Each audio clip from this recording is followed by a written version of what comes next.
था और लोग गिनती करके आए थे, क्वेश्चन आपका 99 क्वेश्चन प्री में आया था।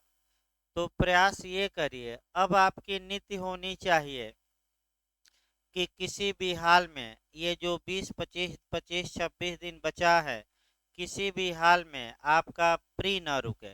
यानी कि वर्तमान समय में आपका पूरा फोकस प्री पर लगा देना है। उसके बाद 21 के बाद तो समय ही समय रहेगा पढ़ने का। तो आइए हम देखते हैं, सीआरपीसी भाई चल ही रही है और सीआरपीसी में आपका दंडादेश के बारे में बताया जा रहा था और इधर से कैसा क्वेश्चन बनता है कैसा नहीं, यूपीएचजेएस ने कैसा क्वेश्चन बनाया है, हमें वो भी गौर करना है। तो आइए देखा जाए भाई, पहले अब 484 इधर समाप्त हो जाएगी लगातार, तब फिर बैक होया जाएगा। देखिए आपका जो सेक्शन चल रहा था वह आपका फिर बताया जाए, ये जो फिर एक बार हम दोहरा भी देते हैं इधर सेक्शन आपका।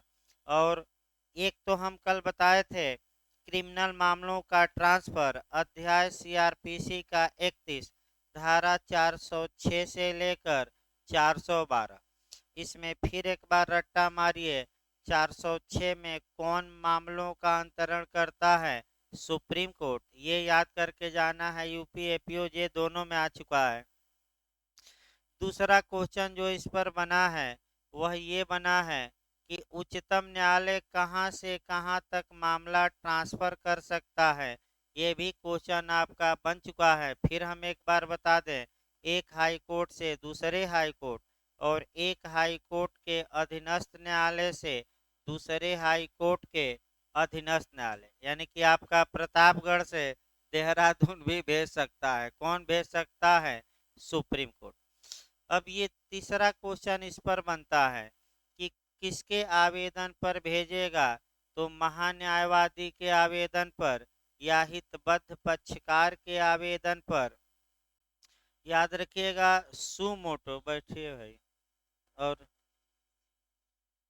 सुमोटो या स्वप्रेरणा से ट्रांसफर करने की शक्ति उच्चतम न्यायालय को प्राप्त नहीं है और निचले न्यायालय की रिपोर्ट पर भी मने प्राप्त नहीं है।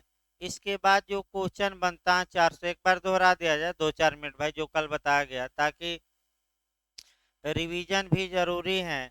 यानी कि मेमोरी रिफ्रेश करना, स्मृति ताज़ा करना भी इस समय जरूरी है कि जो आप पिछला पढ़े हैं उसको एक बार मेमोरी क्या किया जाए, रिफ्रेश। तो तुरंत एविडेंस की एक धारा याद रखिएगा, मेमोरी रिफ्रेश किस सेक्शन के तहत की जाती है, तो एविडेंस के सेक्शन 159। देखिए आपका अगला क्वेश्चन यहाँ बनता है कि अगर सुप्रीम कोर्ट देखता है कि ये एप्लीकेशन तुच्छ या तंग प्रकृति का है तो आवेदनकर्ता पर कितना प्रतिकर लगा सकता है, 1000। इसके बाद 407 आती है धारा 407, उच्च न्यायालय द्वारा अपील और मामलों का अंतरण उच्च न्यायालय कहां से कहां भेज सकता है, तो एक जिले से दूसरे जिले में अपने क्षेत्राधिकार के अंतर्गत आने वाले न्यायालयों में राज्य से बाहर भेजने का अधिकार हाई कोर्ट को नहीं है।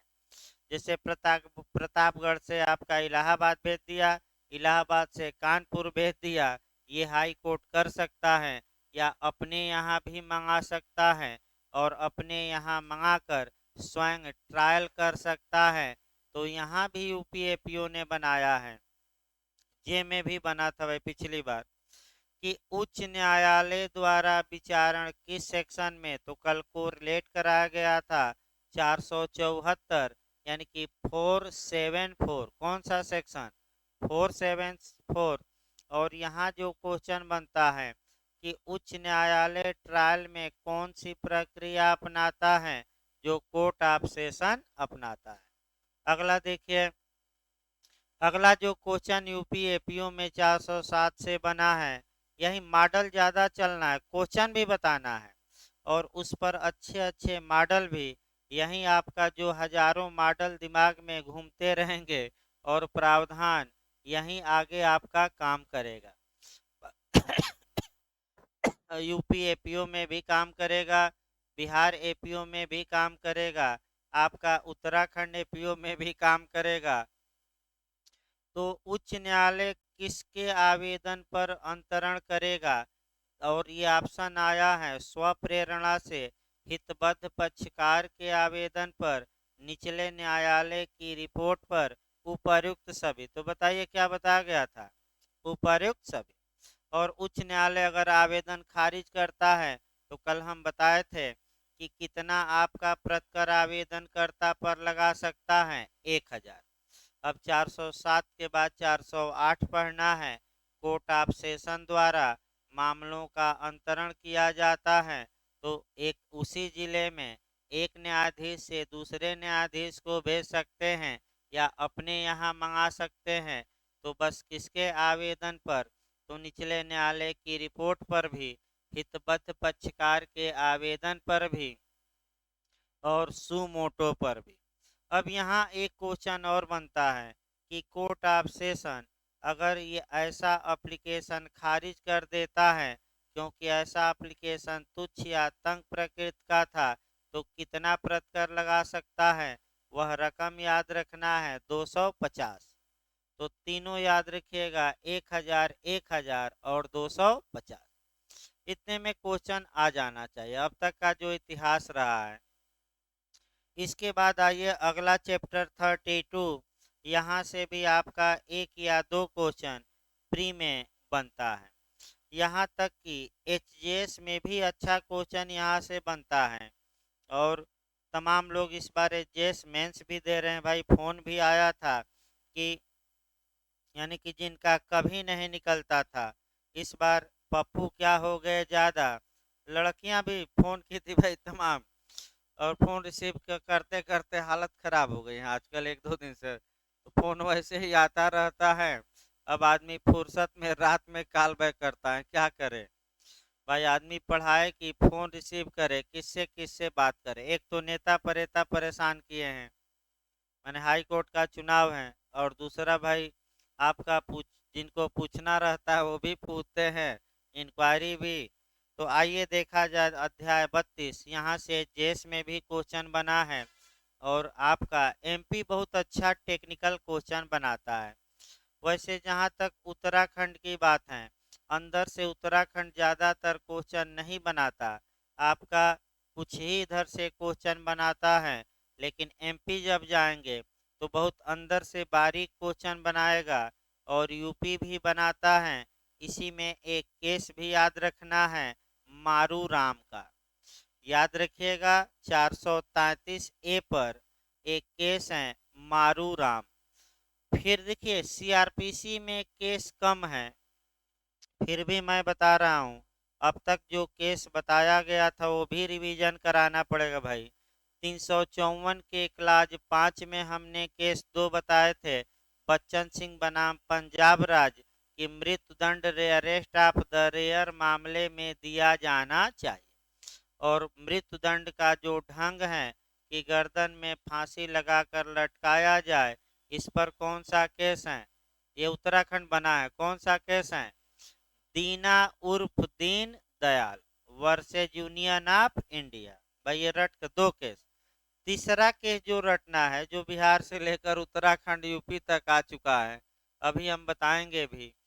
मारू Ram versus union of India. इस केस में सीआरपीसी की धारा 433 को 433 ए, भाई 433 नहीं, 433 ए को चैलेंज किया गया था, और इसको उच्चतम न्यायालय ने कॉन्स्टिट्यूशनल या संवैधानिक माना। तो तीसरा केस भी मैं बता रहा हूँ, कौन सा? मारू राम रट कर जाइए। सबसे अच्छा तरीका इस समय है शॉर्टकट में कि बेयर एक्ट पर ही आप केस लिख लीजिए जब हम बताएंगे तो। आइए शुरू किया जाए भाई अध्याय 32। अध्याय 32 की एक बार भूमिका बांध दिया जाए। वैसे कल हल्का सा बताया गया, लेकिन आज शुरू किया जाए। देखिए चैप्टर 32 में दंडादेशों का निष्पादन। इसका मतलब कि जो सजाएं दी गई हैं अपराधियों को, उसको कैसे इन्फोर्स कराया जाएगा, कैसे इजरा कराया जाएगा, कैसे लागू कराया जाएगा, कैसे एग्जीक्यूट कराया जाएगा, उसका तरीका बताया गया है इस चैप्टर में। फिर दंडादेश का निलंबन, निलंबन यानी कि सस्पेंड कर देना। फिर लघुकरण और परिहार, परिहार माने छूट और लघुकरण माने कम कर देना। तो जब भी इधर आप पढ़ेंगे तो ऐसी दशा में आपका कोरिलेशन भी करना है। अभी हम बताएंगे, 1-2 मिनट बाद शुरू करते हैं। जो आपको कोरिलेशन करना है, एक तो आईपीसी की धारा 54 से, आईपीसी की धारा 55 और आईपीसी की धारा 55A से, और फिर आपका संविधान का अनुच्छेद भी हम कराएंगे 72 और 161। लेकिन पहले भाई आपका सेक्शन शुरू किया जाए। एरिया पहले बता दिया गया कि कहाँ कहाँ से आपको ये चैप्टर पढ़ते समय एरिया कवर करनी है। देखिए एक सेक्शन फिर हम कल बताए थे। दंडादेशों का निष्पादन, निलंबन, परिहार और लघुकरण, ये 413 से लेकर 435 तक में दिया गया है। यानी कि 413 से लेकर आपका 435 तक। उसके बाद जमानत आएगी। इसके बाद सबसे पहले मृत्यु दंडादेश आपका दिया गया है सेक्शन 413 से लेकर 416 तक। और कल बताया भी गया था कि मृत्यु दंडादेश अगर पुष्टि में गया है, यानी कि पुष्टि वाला मामला है, तो वारंट किस धारा के तहत 413, अन्य मामले हैं तो 414। और जब हाई कोर्ट किसी अभियुक्त को मृत्यु दंड देता है तो हाई कोर्ट ही तब तक रोक लगा देगा जब तक कि सुप्रीम कोर्ट में अपील का क्या है, समय। और जैसे ही सुप्रीम कोर्ट में अपील होगी तो फिर रुक जाएगा मृत्युदंड। कब तक रुकेगा? जब तक कि सुप्रीम कोर्ट फैसला न सुना दे। उसके बाद कहाँ जाया जाता है? राष्ट्रपति या राज्यपाल। और राष्ट्रपति के हैं दया याचिका पेंडिंग है तो फिर मृत्युदंड का निष्पादन रुकेगा। राष्ट्रपति ने दया याचिका खारिज की तो रातों रात रिव्यू के लिए सुप्रीम कोर्ट, और सुप्रीम कोर्ट जब खारिज कर दिया तब फांसी पर क्या किया जाता है? लट। तो सुप्रीम कोर्ट में अपील लंबित रहने तक मृत्यु दंडादेश का निलंबन किस धारा में? सेक्शन याद रखना है 415। 416 ज्यादा पूछा जाता है कि अगर कोई स्त्री गर्भवती पाई जाती है तो उच्च न्यायालय उसके मृत्यु दंडादेश का लघुकरण करेगा। किसमें करेगा? आजीवन कारावास में। अब फिर कल बताया गया था कि उच्च न्यायालय बाध्य है कि विवेकाधिकार है, बाध्य है, विवेकाधिकार नहीं है बल्कि क्या है? इधर आ जाओ, सुबह आगे बैठिए भाई, एकदम आगे बैठिए, मोर्चा संभालिए, कहाँ पीछे रहेंगे। सरकार आने वाली है, जय समाजवाद बोलना है, वैसे ही पीछे रहेंगे हैं? हाँ भाई, अब मान लीजिए कि सरकार और का आपका जय समाजवाद चल रहा है इस समय नारा, तो भाई पीछे न रहिए, आगे रहिए सुभाष भाई।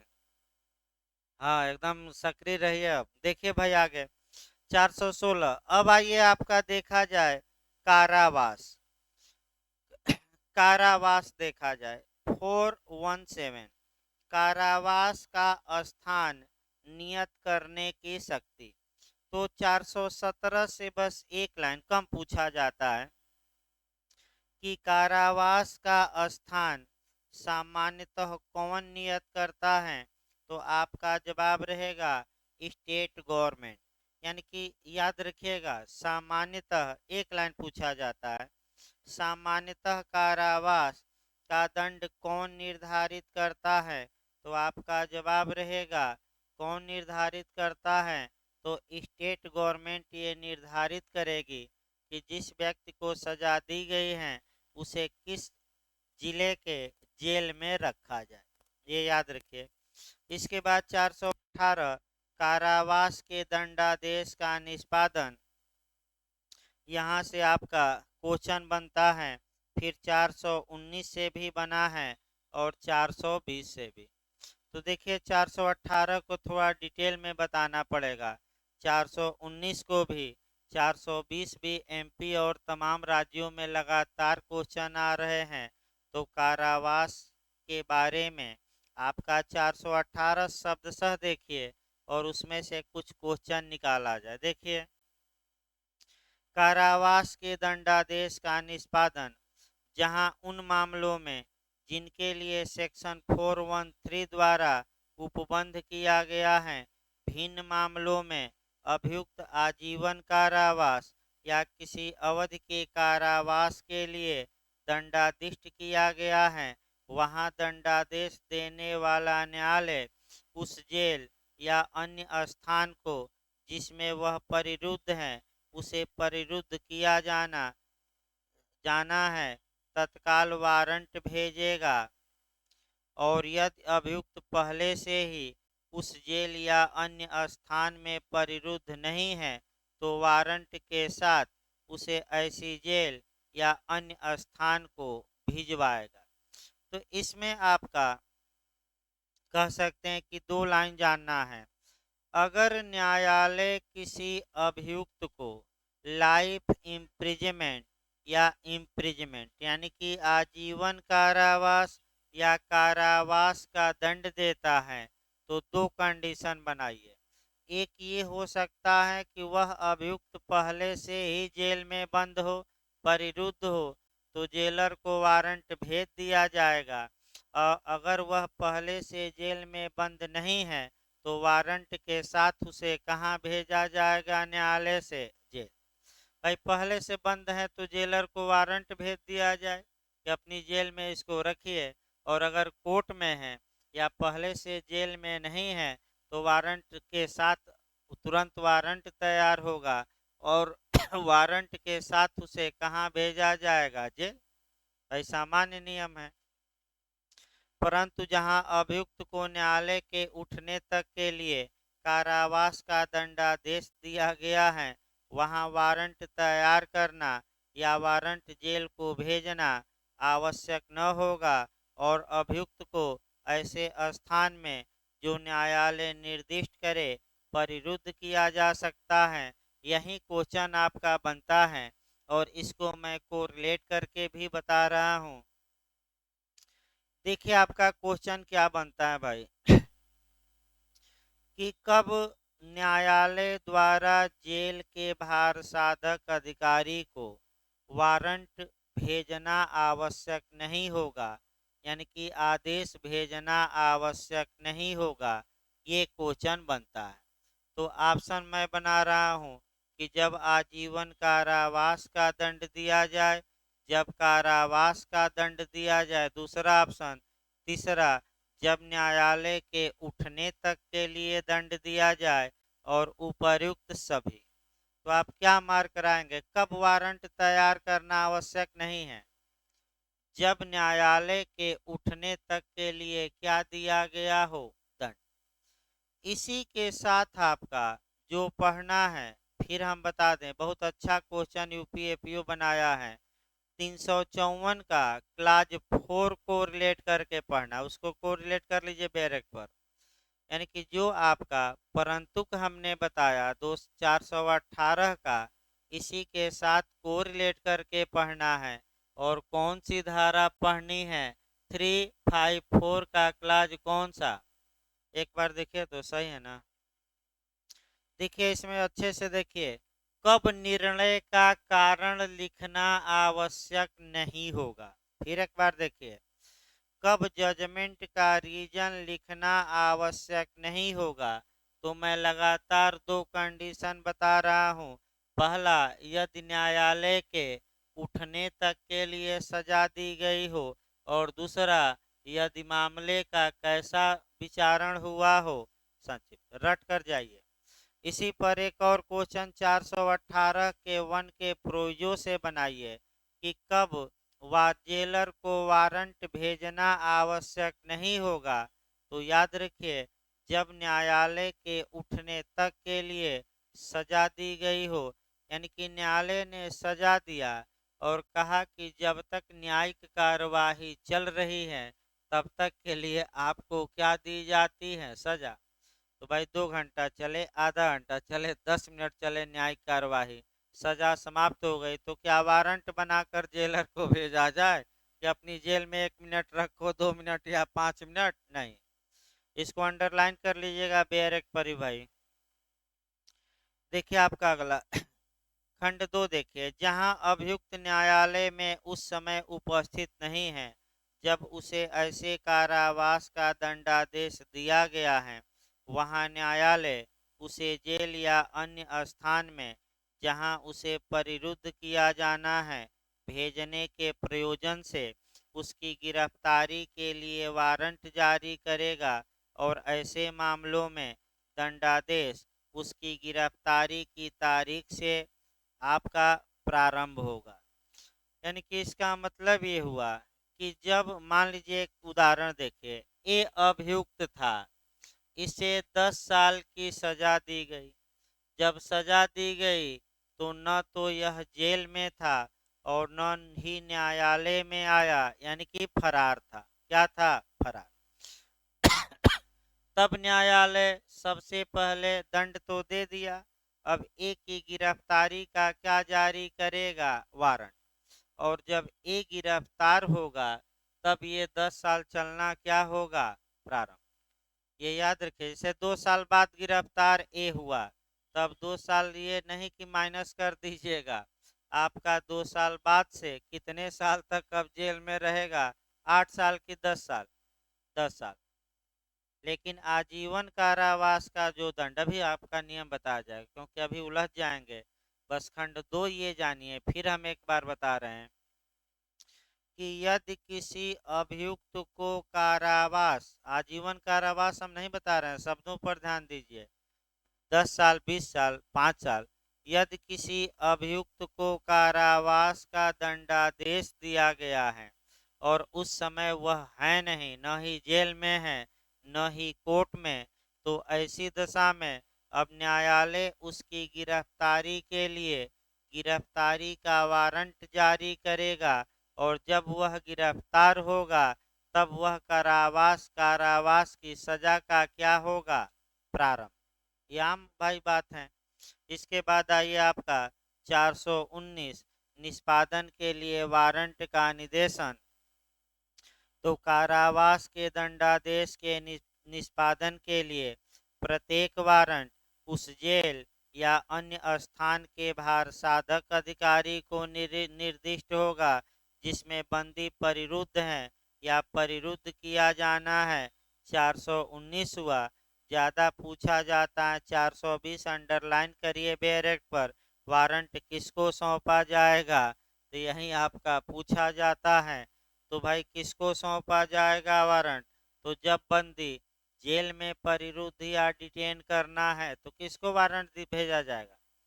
यानी कि जेलर को न्यायालय आदेशित करेगा कि हमने इस अभियुक्त को इतनी सजा दी है, हम आदेश देते हैं, वारंट माने अधिपत्र आदेश एक तरह से, हम आदेश देते हैं, लिखित में आदेश देते हैं, मौखिक नहीं। कैसे?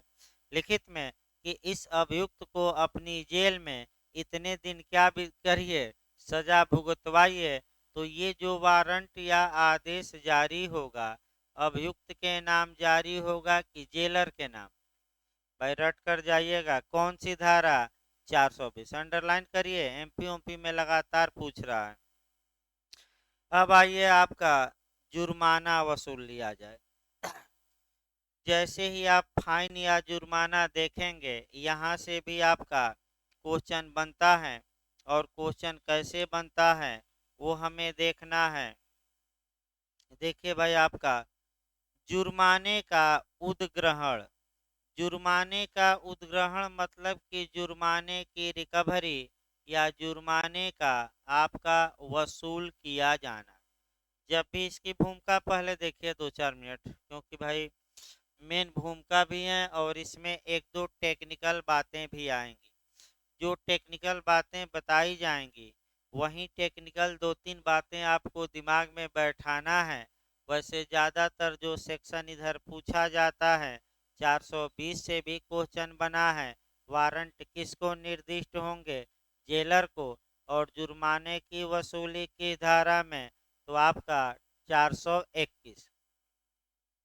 देखिए पहले आईपीसी भाई देखा जाए तब सीआरपीसी देखी जाएगी। और जब भी फाइन पढ़िएगा तो सेक्शन 53 पढ़िएगा, फिर आपका 63 पढ़िएगा, इसके बाद आपका 60 आपका देखिए तो एक बार 68 है कि 69, दो धाराएं थोड़ा मिस कर रही हैं भाई। एक सेकंड देख रहा हूँ मैं भाई, रुकिए देख लेता हूँ मैं खुद है।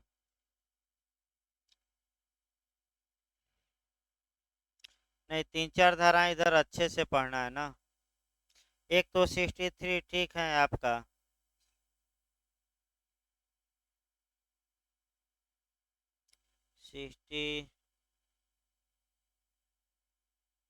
65 और आपका 67, 65, 67, 65, 67 और 70 पढ़िएगा। यानी कि आपका फिर एक बार याद रखिए, यूपी एपीओ में लगातार एक क्वेश्चन यहाँ से बनता है। जब भी आप जुर्माना पढ़िए तो कम से कम आईपीसी की इतनी धाराएं, भले पूरा याद ना हो लेकिन मैं दो दो लाइन बताऊंगा वो याद रखना है। इसके बाद सीआरपीसी की एक धारा याद रखना है 357, जो मैं बता चुका हूं कि न्यायालय कंपसेशन दिलवा सकता है पीड़ित को जुर्माने की पूरी रकम या उसका कुछ भाग। इसको जोड़ा जाएगा 421 से। तो देखिए आपका एक एक लाइन इसको बताया जाए। यहाँ से भाई सेक्शन वाइज क्वेश्चन बना है यूपी एपीओ में, उत्तराखंड में भी चांस है बनने का, इसमें कोई शक नहीं है। प्रयास ये करिए कि कम से कम ये आईपीसी की ये 5 धाराएं क्या करिए, रट्टा मार कर जाइए। देखिए मैं बता रहा हूँ आपका 53 बताती हैं कि 53 में आपका आईपीसी के तहत जो जो सजाएं दी जा सकती हैं उन सजाओं का उल्लेख है। भाई दूसरे कानून के तहत नहीं, केवल किस कानून के तहत, आईपीसी। पहले 6 प्रकार की सजाएं थी, वर्तमान में 5 प्रकार की सजाएं हैं। और इसमें से आपका कह सकते हैं कि जो आजीवन निर्वसन है उसको समाप्त कर दिया गया है, और फाइन या जुर्माना भी दंड का एक रूप है। और किस धारा में दिया गया है, 53, यानी कि धारा 53 में ये स्पष्ट बताया गया है कि दंड में जुर्माना भी शामिल है। जुर्माना जो अभियुक्त पर लगाया जाता है सामान्यतः मैं बताया था वह राजकोष में जमा होता है, यानी कि वह सरकारी खजाने में जमा किया जाता है, पीड़ित को नहीं। अब आइए जुर्माना कितना लगाया जाए, इस बारे में तमाम नियम कायदे हैं। तो जुर्माना कितना लगाया जाए, अगर रकम निर्धारित नहीं है तो न्यायालय का विवेकाधिकार है कि वह कितना जुर्माना लगाए। किसके विवेक पर है, तो न्यायालय के विवेक पर है। तो एक सेक्शन आगे बढ़ जाना है, कौन सा, आपका 63। अब आपका 65 से ही क्वेश्चन ज्यादा बनता है। 3 धाराएं जरूर याद रखिएगा, कौन कौन, 65, 67 और 70। ये ना समझिए कि ये पांचों धाराएं इतने में आ जाएगी जितना बताया जा रहा है, इससे बाहर नहीं जाता क्वेश्चन। 65 ये कहती हैं कि अगर किसी अपराध में कारावास और जुर्माना दोनों की सजा है और जुर्माना लगाया गया, तो ऐसी दशा में अगर अपराधी जुर्माना नहीं देता तो ऐसी दशा में वह उस अपराध के लिए अधिकतम कारावास के दंड के 1/4 से अधिक एक्स्ट्रा दंड का भागी नहीं होगा। अब इसको एचजेएस का जो मॉडल है वह आपका मैंने उदाहरण के रूप में पूछ लिया। देखिए क्या पूछा, एक व्यक्ति घर में चोरी किया तो कितनी सजा हो सकती है, घर में चोरी अधिकतम 7 साल। न्यायालय ने 3 साल की सजा सुनाई। दे कितना सकता था न्यायालय? दिया कितना? 3। और 1,000 रुपया जुर्माना लगाया। 3 साल अपराधी भुगत लिया, लेकिन 1,000 नहीं दिया। तो इस 1,000 न देने के बदले वह एक्स्ट्रा जेल की सजा पाएगा, एक्स्ट्रा कारावास की सजा पाएगा। और उसका निर्धारण किस सेक्शन से होगा? आईपीसी के 65। रटे किससे? अब देखिए, यही दिमाग लगाना है नए लोगों को भाई। 3 साल का एक चौथाई नहीं किया जाएगा, बल्कि जो उस अपराध के लिए जो सजा दी जा सकती थी, तो कितनी दी जा सकती थी? तो 7 साल का हम कितना निकाल लेंगे? एक चौथाई। ये डायरेक्ट क्वेश्चन बना है कि अब कितनी भोग देगा अधिकतम। तो 7 साल को महीना में बना लीजिए, तो 12 से गुणा कर देना है 84, और 84 का 1/4 यानी कि 4 से भाग दे दीजिए। तो कितने माह? 21 माह। भाई रट कर जाइएगा, कितने महीने? ये उदाहरण 2 बार आपका आ चुका है, मैं बता दूं, गलत न हो। सेम उदाहरण 7 वर्ष पर आया है। तो आपका इसका मतलब फिर एक बार समझिए। अगर किसी अपराध में कारावास का भी दंड हो, जुर्माने का भी दंड हो, अभियुक्त पर जुर्माना लगाया गया, वह जुर्माना अदा नहीं किया, तो जो अधिकतम उस अपराध के लिए कारावास का दंड है, उसका 1/4 से अधिक अब अतिरिक्त दंड वह नहीं भुगतेगा। यानी कि 1,000 न देने पर इस उदाहरण में अधिकतम वह कितने दिन जेल में जा सकता है? 21 माह। कितने दिन? क्योंकि 7 वर्ष का कितने से अधिक नहीं होगा? एक चौथाई। भाई एक चौथाई रट कर जाइए। इसके बाद 67, ये भी आपका एचजेएस में 4-5 बार, जे में भी आ चुका है, खूब पूछा गया है, एपीओ में भी आया था। ऐसा अपराध जिसमें केवल जुर्माने का दंड हो। फिर एक बार याद रखिए, ऐसा अपराध जिसमें केवल किसका दंड हो? फाइन का दंड हो। तब 65 न लागू करिएगा। कौन सी धारा? 67। और एक मापमान है। पहला क्वेश्चन कि ऐसा अपराध जिसमें केवल फाइन का दंड हो, अगर अभियुक्त फाइन नहीं देता तो एक्स्ट्रा कारावास तो भुगतेगा, अतिरिक्त जेल जाएगा, लेकिन जो जेल होगा वह केवल सिंपल होगा, सादा होगा। अब ये जेस का मॉडल है कि सादा होगा, कठोर होगा, सादा या कठोर होगा, केवल कठोर होगा। तो क्या मारेंगे?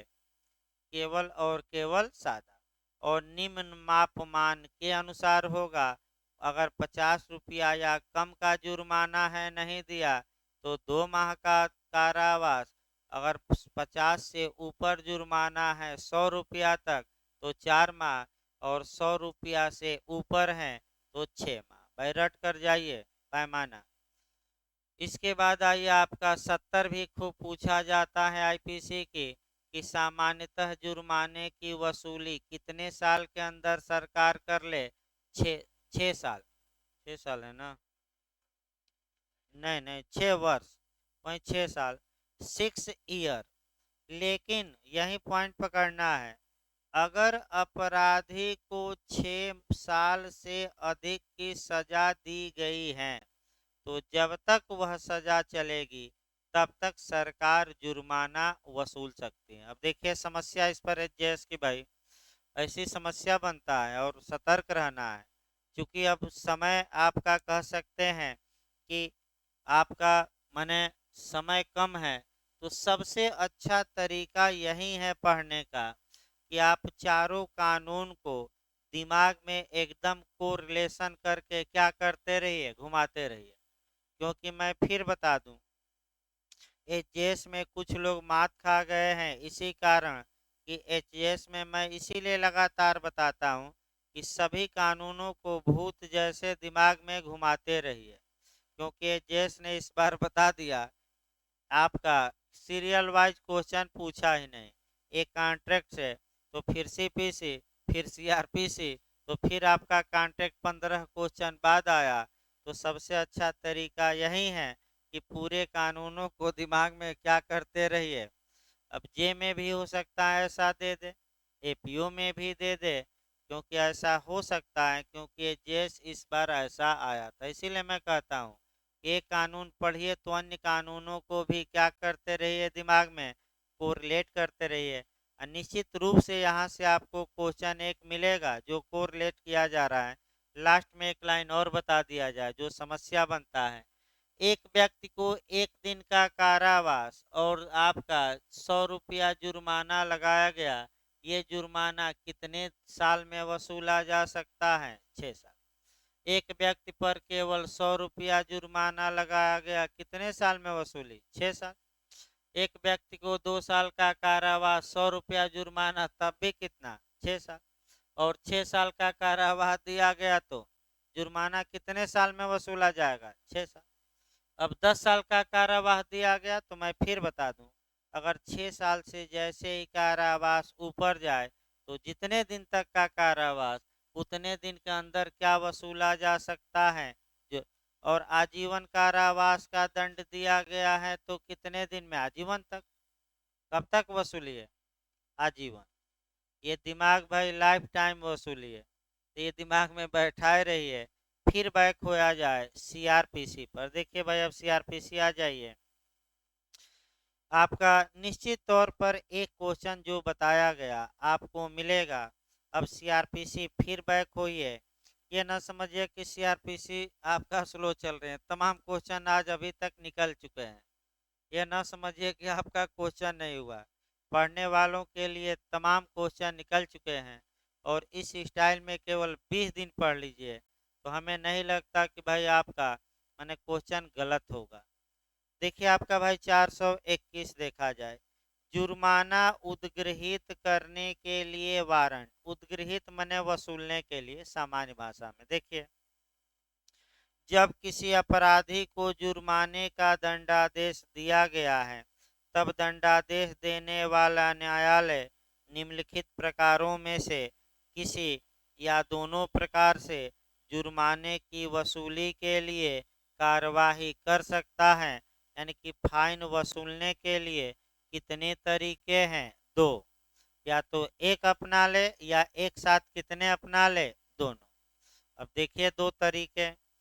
अपराधी की किसी चल संपत्ति की कुर्की और विक्रय द्वारा रकम को उद्ग्रहित करने के लिए वारंट जारी कर सकता है। यानी कि पहला तरीका ये है कि अपराधी के पास जो मूवेबल प्रॉपर्टी है, चल संपत्ति है, उसको आपका कुर्क कराया जाए, कुर्क कराकर बेचवाया जाए और जुर्माना क्या किया जाए? वसूला जाए। अब एक उदाहरण देखिए, 1,000 रुपया जो जुर्माना वसूलना है, ये अपराधी था, उसकी चल संपत्ति कुर्क हुई, 2,000 में नीलामी द्वारा बेचवाई गई, तो क्या दोनों 1,000 रख लिया जाएगा कि केवल 1,000? और 1,000 उसे क्या किया जाएगा? वापस। ये नहीं कि जबरदस्ती रख लेना है। दूसरा, व्यतिक्रमी। व्यतिक्रमी का मतलब डिफाल्टर, डिफाल्ट कर गया। यानी कि जो अपराधी जुर्माना देने में चूक गया है, चूक गया है मतलब जुर्माना लगाया गया लेकिन दिया नहीं, तो व्यतिक्रमी की जंगम या स्थावर संपत्ति या दोनों, यानी कि चल या अचल संपत्ति या दोनों से भू राजस्व की बकाया के रूप में रकम को उद्ग्रहित करने के लिए जिले के कलेक्टर को प्राधिकृत करते हुए उसे वारंट जारी कर सकता है। तो अगर ऐसी संपत्ति है हाँ, दूसरा तरीका ये है कि न्यायालय उस जिले के कलेक्टर को वारंट जारी करे कि जिस प्रकार आप रेवन्यू वसूलते हैं उस प्रकार से ये जुर्माना क्या करिए? वसूलवाइए। अब यहाँ जो क्वेश्चन बनता है, ये सतर्क रहना। एमपी ने जो अंदर जाकर बनाया है कि किसको ये वारंट जारी किया जाएगा, देखिए हम 4 ऑप्शन बता रहे हैं। जिला मजिस्ट्रेट को, पुलिस अधीक्षक को, कलेक्टर को, उपर्युक्त सभी को। तो क्या मारेंगे? जिला मजिस्ट्रेट की, पुलिस अधीक्षक की, कलेक्टर की, उपायुक्त सभी। और यही अंडरलाइन करना है, कई लोग नहीं जानते हैं तो क्या मार देंगे? डीएम। डीएम बिल्कुल नहीं मारना है, एमपी ये क्वेश्चन बना चुका है। इधर से एमपी बहुत अच्छा क्वेश्चन बनाता है, यूपी तो थोड़ा वीक बनाता है, लेकिन सबसे कठिन क्वेश्चन आपका मैं बता दूं, एमपी ही अब तक बनाया है। और याद रखें, किसको वारंट जारी होगा? कलेक्टर को। और कलेक्टर को क्या कहा जाएगा कि जिस प्रकार आप रेवेन्यू या भू राजस्व वसूलते हैं, उसी प्रकार ये जुर्माना वसूल कर न्यायालय में क्या करवाइए? जमा। अगला देखिए जो आपका काफी महत्वपूर्ण है, प्रोविजो से हम जोड़ेंगे। आपका बताया भी गया था 357 सीआरपीसी से जोड़कर पढ़ना है। तो पहले 357 पिछली बार उत्तराखंड जे में आ चुका है। पिछली बार उत्तराखंड जे में सेक्शन आया था कि प्रतिकर देने का आदेश न्यायालय किस सेक्शन के तहत देता है? तो सेक्शन रटना है कौन सा? 357, 357। अगला देखिए इसमें, अगर न्यायालय ने, अब देखिए बेरेट की भाषा, प्रोविजो तब आगे बढ़ाया जाए, परंतु यदि दंडादेश निर्दिष्ट करता है कि जुर्माना देने में व्यतिक्रम होने पर अपराधी कारावासित किया जाएगा, और यदि अपराधी ने व्यतिक्रम के बदले यानी कि जुर्माना न देने के एवज में, बदले माने क्या? एवज में पूरा कारावास भुगत भुगत लिया है, तो कोई न्यायालय अब सामान्यतः उससे जुर्माना नहीं वसूलेगा, क्योंकि एक बार तो वह जुर्माना नहीं दिया तो जेल गया, और दोबारा अब सामान्यतः जुर्माना नहीं वसूलना चाहिए। लेकिन जैसे ही लेकिन लगता है, वहीं आपका पॉइंट पूछा भी जाता है।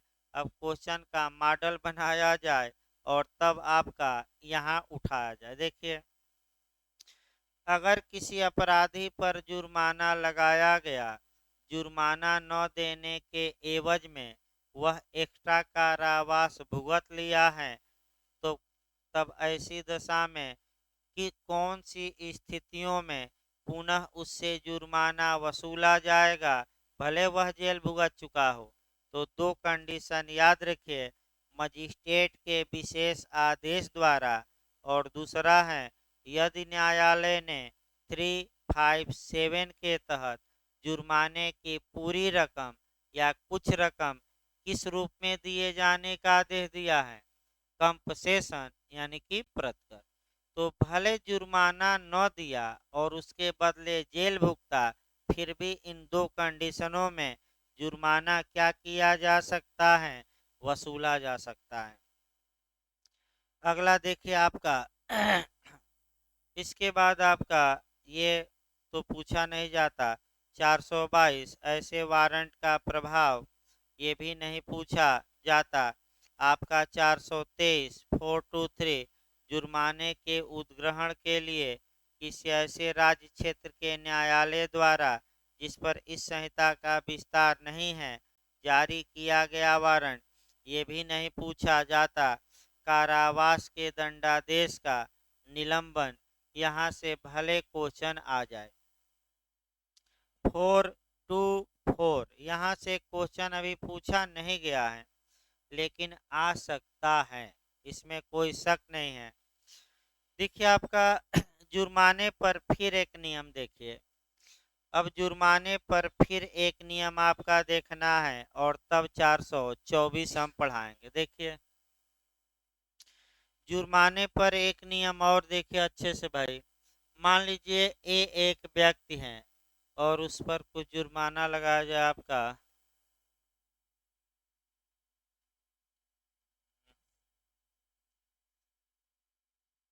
1000 रुपया, 100 रुपया जुर्माना लगाया गया, और ये हुआ 101 कर दिया जाए, 101 रुपया जुर्माना लगाया गया। नहीं थोड़ा भाई फिर आपका काटने पीटने में इधर उधर होगा, देखिए आपका सही रहेगा। 100 100 ही रुपया, लेकिन 100 रुपया में तो 4 ही माह, तो आपका 100 रुपया जुर्माना लगाया गया। वह जुर्माना नहीं अदा किया और आपका जो केवल जुर्माने से अगर अपराध दंडनीय है तो अधिकतम कितने माह तक वह जेल जाएगा? 4 माह। केवल जुर्माने से है तब 67।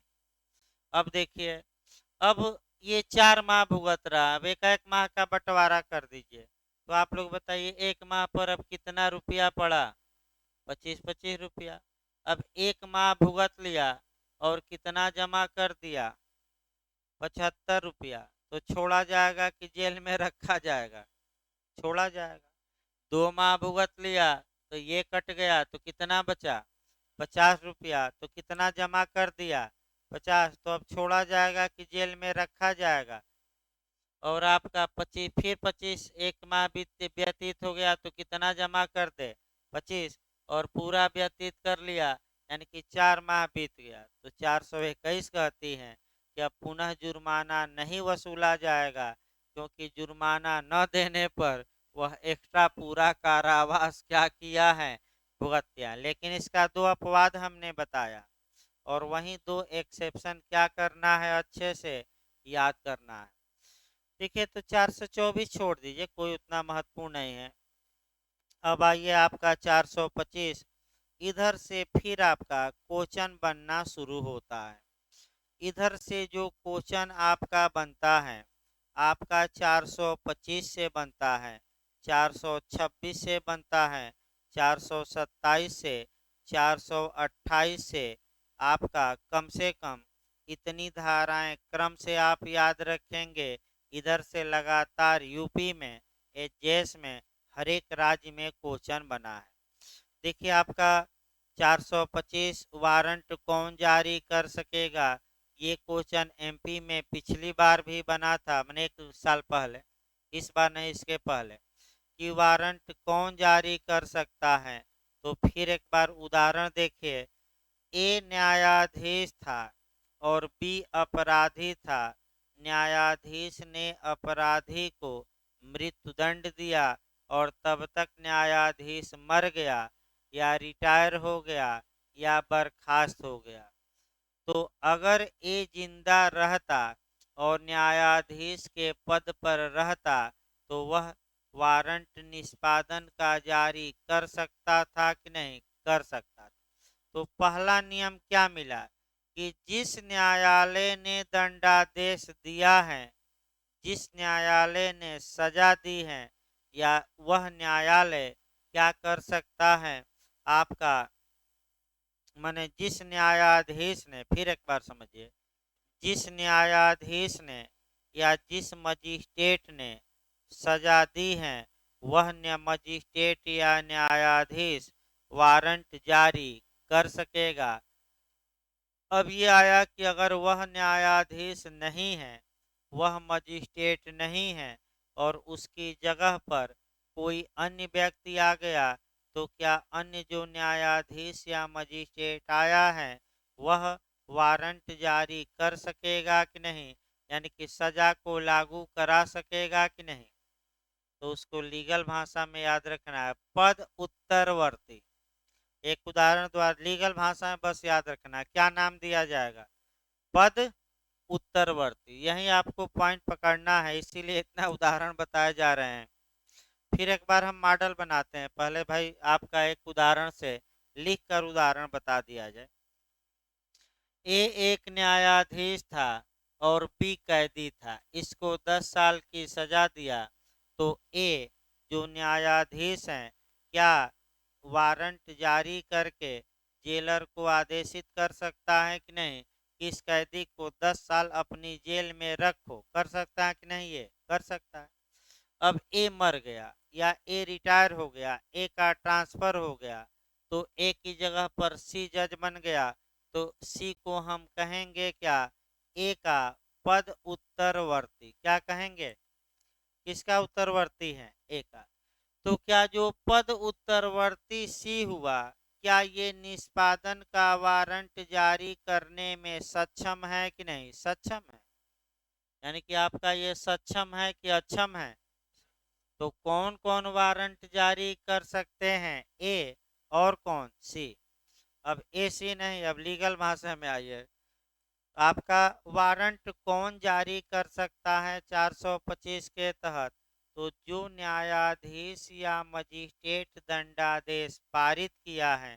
तो इस उदाहरण में किसने पारित किया है? ए ने। और उसका पद उत्तरवर्ती। तो उसका पद उत्तरवर्ती मतलब किसका? तो ए का पद उत्तरवर्ती कौन हो गया? सी। तो सी जारी कर सकता है कि नहीं? कर सकता है। तो भाई अब देखिए आपका ऑप्शन कैसे बना था लास्ट में, तब आगे बढ़ा जाए। वारंट कौन जारी कर सकता है? आपका जो न्यायाधीश या मजिस्ट्रेट दंडादेश दिया है, ऐसे मजिस्ट्रेट या न्यायाधीश का पद उत्तरवर्ती दोनों, इनमें से कोई नहीं। तो आप लोग बताइए क्या मार्क कराएंगे? हाँ, एकदम यही एमपी का मॉडल है। और अगर ऐसा मॉडल बनता है तो गलत न हो, क्योंकि भाई थोड़ा टेक्निकल क्वेश्चन भी हमें देखने हैं। आइए 426, यहाँ से आपका क्वेश्चन 426, 427, 428 लगातार क्वेश्चन बन रहे हैं। एक एक करके देखिए। 426 देखिए भाई, निकल भागे सिद्ध दोष पर दंडादेश कब प्रभावशील होगा? पहले तो निकल भागा सिद्ध दोष दिखाया जाए तब तो आपका, यानी कि ऐसा अपराधी जिसे न्यायालय ने कन्विक्ट किया है, यानी कि क्या दिया है? सजा या दंड। फिर एक बार याद रखें, ऐसा अपराधी जिसे न्यायालय ने क्या दिया है? सजा। और ये जो अपराधी हैं ये भाग गया है। भाग गया मैंने जेल में नहीं है, या तो जेल वोल तोड़कर भाग गया, या जेल जा रहा था रास्ते में वहीं से भाग गया, या पहले से सिद्ध दोष हो गया उसके बाद क्या हो गया? भाग गया, फरार हो गया। तो ऐसी दशा में अब ये है कि ये जो फरार हुआ है इस पर जो सजा होगी वह कब से प्रभावशील होगी? इसकी सजा कब से चलेगी? जब गिरफ्तार होगा तब से, कि जब फरार है तब से? तो सामान्य नियम क्या है बताइए आप लोग? गिरफ्तार होगा तब से शुरू होगा कि फरारी में भी? गिरफ्तार होगा तब से। लेकिन लेकिन लगा के, कुछ सजाएं ऐसी हैं, चाहे अभियुक्त पकड़ा गया हो न पकड़ा गया हो, भले ही वह क्या हो?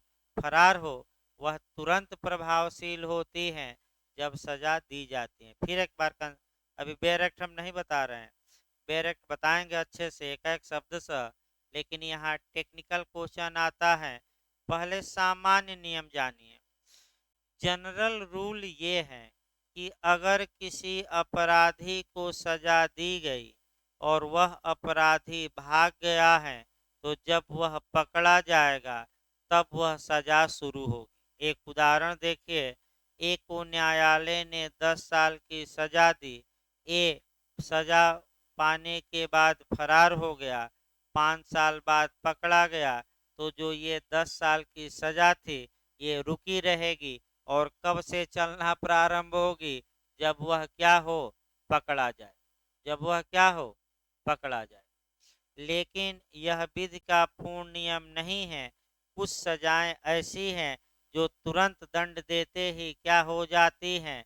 प्रारंभ। वही दिमाग में बैठाना है। और अब बेरेक्ट देखिए, एक एक शब्दों पर ध्यान दीजिए, बहुत अच्छा क्वेश्चन इधर बनता है। देखिए आपका 426, निकल भागे सिद्ध दोष पर दंडादेश कब प्रभावशील होगा? देखिए, जब निकल भागे सिद्ध दोष को इस संहिता के अधीन मृत्युदंड दिया गया हो, या आजीवन कारावास या जुर्माना, तब ऐसी दशा में ऐसे दंड तुरंत प्रभावी हो जाएंगे, भले वह भागा हो या न भागा हो। फिर एक बार दिमाग में बैठाइए। अब देखिए ऑप्शन मैं बता रहा हूँ। 426 के तहत क्वेश्चन कैसे बनते हैं कि कौन से दंड तुरंत प्रभावी हो जाते हैं भले ही अभियुक्त माने भले ही अपराधी फरार हो गया हो? ऑप्शन मैं बता रहा हूँ। मृत्युदंड, आजीवन कारावास, जुर्माना, उपर्युक्त सभी। तो कौन दंड तुरंत चलना शुरू हो जाएगा भले वो फरार हो? तीनों। क्या मारेंगे? तीनों। अब इसी में देखिए कैसे फंसाता है क्वेश्चन, फिर हम एक बार बता रहे हैं भाई, थोड़ा चूंकि एलएलबी स्तर पर भी ये नहीं पढ़ाया जाता, समस्या ये है आपका, लोग पढ़ते भी नहीं एलएलबी स्तर पर, डायरेक्ट आते हैं और कंपटीशन के लिए, तो भाई कंपटीशन के लिए आए हैं डायरेक्ट, तो कुछ चीज़ें तो आपको एक्स्ट्रा मिलेंगी और जो आप कभी सुने ही नहीं होंगे, लेकिन पढ़ना तो पड़ेगा ही। अगर पप्पू को क्या करना है? पास। पास ही नहीं करना है, मेरिट में आना है। वो तो 31 तारीख को भी पप्पू सारे पास हो जाएंगे, लेकिन मेरिट में आने के लिए और मेहनत करनी पड़ती है। तो फिर एक बार हम मॉडल बना रहे हैं, दो मॉडल देखिए, फिर एक बार हम बता रहे हैं, यहाँ से गलती ज़्यादा होती है और जहाँ से गलती ज़्यादा होने की संभावना है, भले समय कम हो, कम से कम उसको दो दो बार बताया जाए, ये प्रयास किया जा रहा है। देखिए, अगर जो सजा दी गई है वह मृत्युदंड की है, आजीवन कारावास की है या जुर्माने की, तो भले अपराधी फरार हो गया हो, ये सजाएं तुरंत चलना क्या हो जाएंगी? प्रारंभ। इसमें रोका नहीं जाएगा। लेकिन अगर कारावास की सजा दी गई है तो ऐसी दशा में वह तुरंत प्रभावशील नहीं होगी। कब प्रभावशील होगी? जब ऐसा अपराधी पकड़ लिया जाए तब होगी।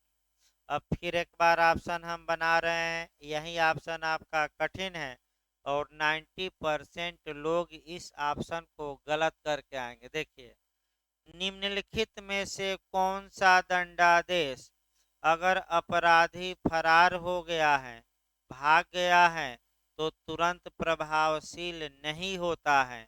दे देगा मृत्युदंड, दे देगा आजीवन कारावास, दे देगा कारावास और चौथा दे देगा जुर्माना। तो आप लोग खुद बताइए कौन तुरंत प्रभावशील नहीं होगा? हाँ, रट कर जाइए, कौन सा? कारावास। ये चलिए सही बता रहे हैं भाई, कम से कम दिमाग में तो बैठ रहा है। देखिए आगे भाई, आपका दूसरा खंड देखिए, पहला हो गया, जब निकल भागे सिद्ध दोष को इस संहिता के अधीन किसी अवधि के कारावास का दंडादेश दिया गया है, तो किसी अवधि के कारावास का दंडादेश दिलवा दिया जाए। एक अपराधी था, न्यायालय ने इसे सजा दिया, 10 साल की सजा दिया और ये क्या हो गया? भाग गया। तो ये दूसरा खंड यही बताता है कि कारावास की सजा दी गई है और वो सजा भुगता नहीं बल्कि क्या हुआ है? भाग गया। तो देखिए बैरक की भाषा। अब यही आपको टेक्निकल क्वेश्चन और पढ़ना है। देखिए, यदि ऐसा दंडादेश उस दंडादेश से कठोरतम किस्म का हो जिसे ऐसा सिद्ध दोष जब वह निकल भागा था तब भोग रहा था, तो नया दंडादेश तुरंत प्रभावी हो जाएगा। इसका मतलब ये हुआ कि एक बार वह पहले से जेल की सजा 10 साल भुगत रहा था और सजा दो जो दी गई वह देखिए भाई आपका,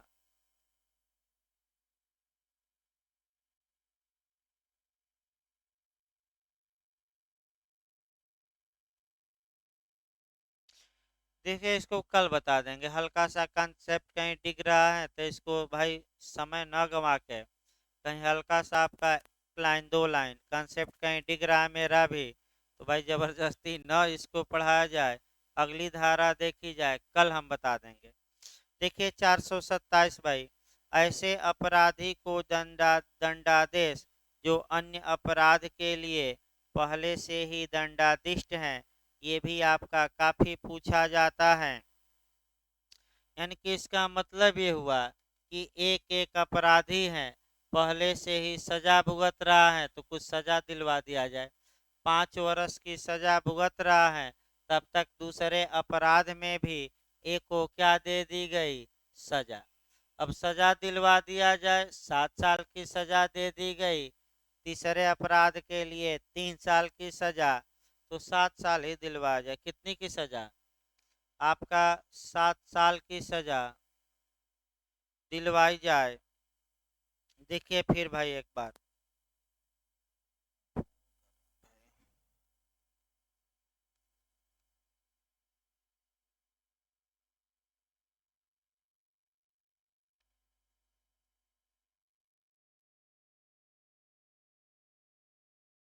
अभी फोन करते हैं वो क्लास में, अभी 10 मिनट बाद फोन करते हैं। देखिए आपका 427 कल ही पढ़ाई जाएगी, 428 की भूमिका देख ली जाए, क्योंकि भाई आपका एक बार मैंने अच्छे से इसको कंसेप्ट बनाना पड़ेगा। 428 भूमिका केवल देखी जाए, तब ब्रेक दिया जाए, तब आईपीसी भी खींचना है। देखिए आपका 428 से क्वेश्चन इस समय बन रहा है, 428 से लगातार क्वेश्चन बन रहा है भाई, गलत न हो। पहला क्वेश्चन ये बनता है कि मुजराई या सेटअप या प्रतिसाधन, यानी कि दंड का प्रतिसाधन, यानी कि सजा का प्रतिसाधन, सजा की कटौती या सजा का सेटअप किस सेक्शन में है, तो 428 मार्कर आएंगे। लेकिन 428 ही केवल नहीं पढ़ेंगे, देखिए कोरिलेट करके आपको कहाँ कहाँ पढ़ना है, 5 जगहों से आपको पढ़ना है। देखिए एक तो सीआरपीसी में आपको हम पढ़ाएंगे 428 पढ़ाएंगे, और आपका 265 आई, एक बार देख लीजिए तो सही है ना, 265 आई हम पढ़ाएंगे। इसके बाद सीपीसी में अभी यूपीजे में आया था, आदेश 8 का रूल 6 हल्का सा बताएंगे, और आदेश 20 का नियम 19 का उपनियम 3 बताएंगे। सीपीसी में ये पढ़ना है। कौन कौन? अभी पिछली बार यूपीजे में ये आया था, एचजीएस में पिछली बार ये आया था, अभी यही क्वेश्चन नहीं बना है, ये साइंस में भी आता है। और संविधान में अगर पढ़ना है तो कॉन्स्टिट्यूशन में जो सेट ऑफ पढ़ा जाएगा 142 में पढ़ा जाएगा। कौन सा आर्टिकल? 142। अब देखिए मुजराई होती क्या है, एक समस्या बनी है यूपीएपीओ में, उस समस्या को भी देखना है। मुजराई का मतलब होता है आपका, भाई सपना चौधरी का डांस ना समझ लीजिएगा, कई लोग आपका मुजरा समझ लेते हैं, तो वह मुजरा और यह मुजरा में अंतर है। वह मुजरा नौटंकी के लिए होता है और यह मुजरा कानूनन होता है। याद रखिए, जैसे आर्यन खान पर है, सबसे अच्छा उदाहरण उन्हीं का बनाया जाए। अन्वेषण जांच या विचारण के दौरान जितने दिन तक बिना जमानत के, मैंने फैसला आने से पहले, जितने दिन तक बिना जमानत के अभियुक्त जेल में रहा है, जब उसे सजा दी जाती है तो उतना दिन उस सजा में से क्या कर दी जाती है? कम। अब यूपीएपीओ का मॉडल देखिए, एक अभियुक्त है, 1 साल तक निरुद्ध रहा, और जब निर्णय आया तो 3 साल की सजा दी गई। क्या 3 साल में से 1 साल का मुजरा होगा कि नहीं होगा? कितना दिन अब भुगतेगा? 2 साल। क्यों 2 साल? क्योंकि उसी मामले में बिना जमानत के वो कितना व्यतीत कर चुका है? 1 साल। यही मुजरा है। तो भाई आपका सिविल मामलों में तो दंड कम होगा नहीं। मान लीजिए ए ने बी को पैसा दिया था 500 रुपया, ए वसूली कर रहा है, तो बी भी कह सकता है कि ए भी हमारा 200 लिया है, 500 में से कितना कटवा दिया जाए? 200। हम कितना केवल देंगे? 300। तो सिविल मामलों में पैसा कटवाइएगा और आपका उन्मुक्ति करवाइएगा, और क्रिमिनल मामलों में क्या? सजा को। तो आपका कल ये बताया जाएगा, यानी कि कल चूंकि आपका 426 से उठाना है, तो आपका अभी 15 मिनट ब्रेक के बाद भाई आईपीसी चलेगी। आईपीसी भी स्पीड थोड़ा बढ़ाया जाए। वैसे सीआरपीसी सही है, अगर 15-15 धारा भी डेली हो तो पर्याप्त है, कोई दिक्कत नहीं है, क्योंकि 300 धाराएं पढ़नी है, कुछ धाराएं हम निकाल भी चुके हैं। आपका 353 से शुरू किए हैं, तो कुछ धाराएं हम पढ़ा चुके हैं। तो 15 मिनट बाद अभी क्लास चलेगा भाई।